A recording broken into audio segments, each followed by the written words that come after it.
Tiba-tiba diberi kepercayaan membeli rumah dan tiba-tiba harus merenovasi rumah. Tapi alhamdulillah dengan jalur langit semua dilancarkan. Assalamualaikum, hai semuanya. Terima kasih ya sudah klik video ini. Apa kabar nih teman-teman? Semoga selalu sehat dan bahagia. Tak lupa ku ucapkan terima kasih buat teman-teman yang sudah subscribe dan mendukung channel ini. Siapa sih yang tidak ingin memiliki rumah? Karena bisa memberi ketenangan, kenyamanan, dan juga sebagai investasi. Namun bagi sebagian orang, menggapai mimpi ini tidak mudah ya teman-teman. Termasuk aku dan suami. Sampai akhirnya setelah belasan tahun pernikahan, Allah kabulkan impian ini. Yang ternyata persis di depan kontrakan kami.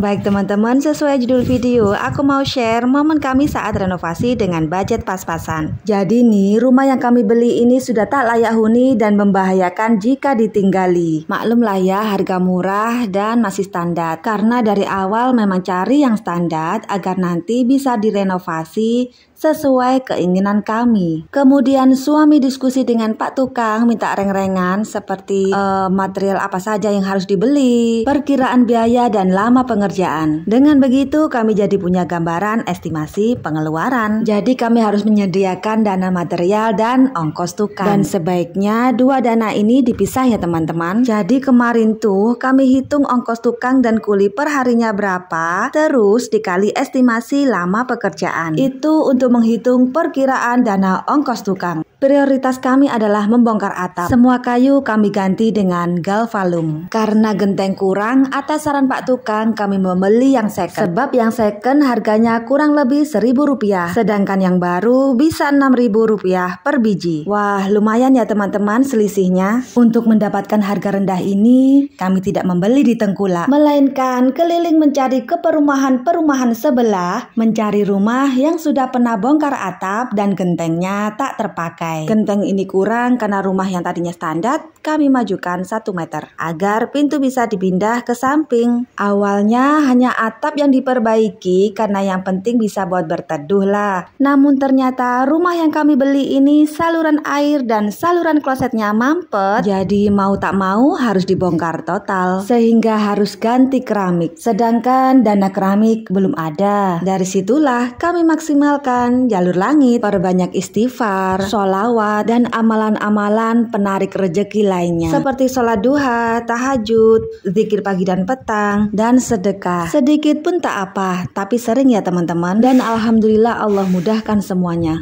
Kita kembali ke video. Ini plafon sudah dipasang list gypsum. Untuk ruang tamu kami memilih yang motif bunga yang per meternya Rp18.000. Sedangkan untuk kamar kami memilih yang polos per meter Rp13.000 saja. Oh iya, sebaiknya pasang list gypsum ini sebelum pasang keramik ya teman-teman. Karena agak lumayan susah sih bersihin sisa gypsum yang rontok ke lantai. Kalau yang ini Pak Tukang sedang memasang keramik di kamar berukuran 3x3 meter. Jendela besar ini diganti dengan ukuran kecil dan dipindah posisi di bagian pojok. Untuk pintunya, karena masih lumayan bagus, kami cat saja. Jadi kami tak perlu mengeluarkan biaya lagi. Nah, di bagian ini nih yang aku dan suami sempat beda pendapat antara dibongkar atau tidak. Dan begini hasilnya. Jadi pintu dan jendela dibongkar, kemudian dipindah ke belakang, yakni area dapur. Lanjut, kita beralih ke kamar mandi ya teman-teman. Nah, karena sangat kotor dan kusam, maka sekalian kami renovasi. Pinginnya nih, yang estetik kayak di Instagram, Pinterest, seperti menggunakan keramik warna putih dan batu alam. Namun karena airnya yang tak mendukung, yang cepat meninggalkan kerak hitam, maka kami memilih warna lain. Tapi tetap bisa memberi kesan luas dan menarik tentunya. Untuk renovasi kamar mandi ini lebih lengkapnya di video selanjutnya ya teman-teman. Nah, ini proses sedang mau ganti pintu yang baru dan tara, kamar mandi baru siap dipakai.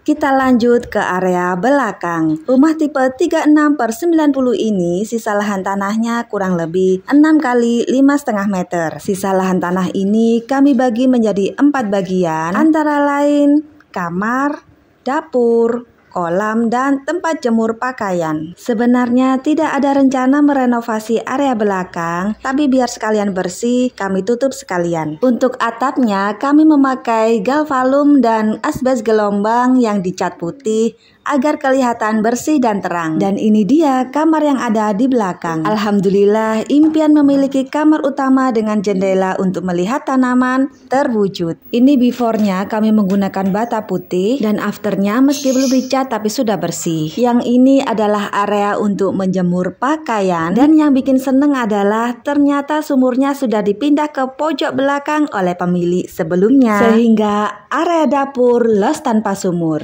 Maaf masih berantakan ya teman-teman, karena ini baru pindahan. Kita beralih ke pembuatan kolam. Area ini berada di antara dua kamar, yakni kamar tengah dan kamar belakang. Tujuan dibuat untuk terapi anak agar bisa keceh-keceh main air. Jadi nanti akan diisi dengan ikan terapi. Kalau ini adalah ikan hias untuk dimasukkan di akuarium. Dan agar di area ini terlihat asri dan hijau, maka saya beri tanaman hias daun sirih gading. Maka seperti inilah penampakan kolam mini kami. Alhamdulillah gak nyangka sih teman-teman, karena kebaikan Allah yang tadinya hanya niat betulin atap, ternyata sampai bisa punya kolam kecil. Untuk ruang dapur belum ya teman-teman, tapi begini saja sudah seneng sekali. Jadi sementara seadanya dulu, yang penting bagian belakang sudah tertutup agar tidak ada tikus yang masuk.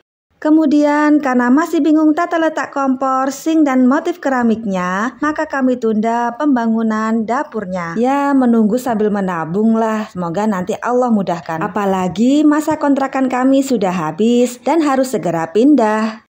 Kini kita beralih ke bagian teras. Nah, ada cerita seru nih teman-teman. Saat pulang kampung, kami tertarik dengan satu bangunan yang memiliki pagar unik, yakni pagar dari hebel yang ditumpuk sedemikian rupa sehingga menjadi cantik. Cocok nih teman-teman bagi yang memiliki budget pas-pasan. Untuk kanopi kami memakai spandek yang alhamdulillah saat itu harga besi turun sehingga harga spandek dan galvalum turun. Karena sudah diburu waktu untuk segera pindahan dari kontrakan, maka kami cat rumah seadanya. Seperti cat biru ini, kami memakai sisa cat kolam. Dan semoga Allah memberi rezeki serta kemudahan untuk memasang pagar. Jadi alhamdulillah perbaikan rumah ini dari bongkar atap, menutup area belakang hingga pasang kanopi memakan waktu 2 bulan lamanya, tepat sebelum masa kontrak habis. Baik teman-teman, terima kasih ya yang sudah menonton hingga akhir. Mudah-mudahan ada manfaat yang bisa diambil. Dan saya doakan buat teman-teman yang ingin memiliki rumah atau merenovasi, semoga semuanya dilancarkan dan dimudahkan. Amin. Jangan lupa terus dukung channel ini ya teman-teman. Terima kasih banyak dan sampai jumpa di video selanjutnya.